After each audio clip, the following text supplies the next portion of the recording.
Fala pessoal, beleza? Sejam bem-vindos a mais um curso. Esse é o curso de modelagem de apps na prática. Vou usar algumas ferramentas para fazer isso, mas nessa primeira aula, primeiro queria apresentar o que a gente vai falar no curso, depois já começar aqui a introdução. Então, a gente vai falar primeiro o que é modelar uma aplicação, da onde vem esse conceito, um pouco de domínio do problema, vou tocar aqui no DDD, falar um pouco sobre isso, que é o Domain Driven Design, design orientado a domínio, bem importante. Depois, revisar os relacionamentos, um para N, um para muitos, muitos para muitos. Abordagens de modelagem, então aqui mais prática, tá? Então a ideia é vocês verem como eu faço na prática, dependendo do projeto, uma abordagem diferente, mas essa é a ideia de mostrar com GPT, direto de uma interface pronta, mas que ainda não tem o back-end, o banco, e modelando manualmente pelo Miro e depois transformando isso em SQL. Aqui uma aula sobre visualizar o modelo no Supabase Studio.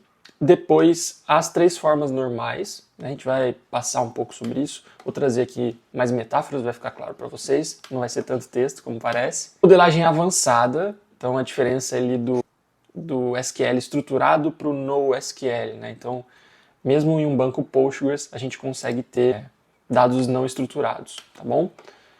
E aqui modelagem de diagramas. Então, um pouco de diagramas de atividades, não necessariamente com a UML, podemos usar BPMN, outra opção. Fluxo de usuários, né, montando um user flow, que é um diagrama mostrando a interface mesmo, antes da gente ter a interface implementada, né? Então, dependendo do app, faz sentido a gente ter isso aqui antes.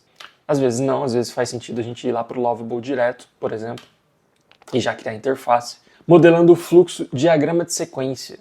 Esse aqui eu uso menos, mas é bem interessante também, caso a gente tenha vários sistemas integrados e, enfim, não é só front e back, a gente tem front, back, um sistema terceiro, talvez um outro sistema que esse terceiro depende e a gente tem que analisar ali troca de informações, bem interessante também.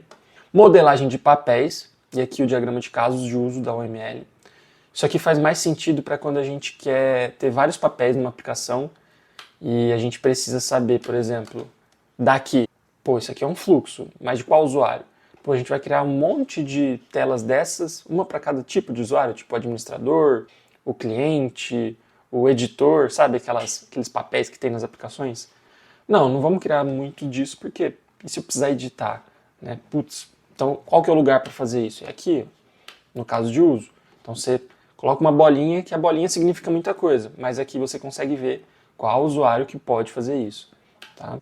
E com isso a gente finaliza, vamos ter aqui uma aula de finalização, né, conclusão. Mas basicamente esse é o curso, tá?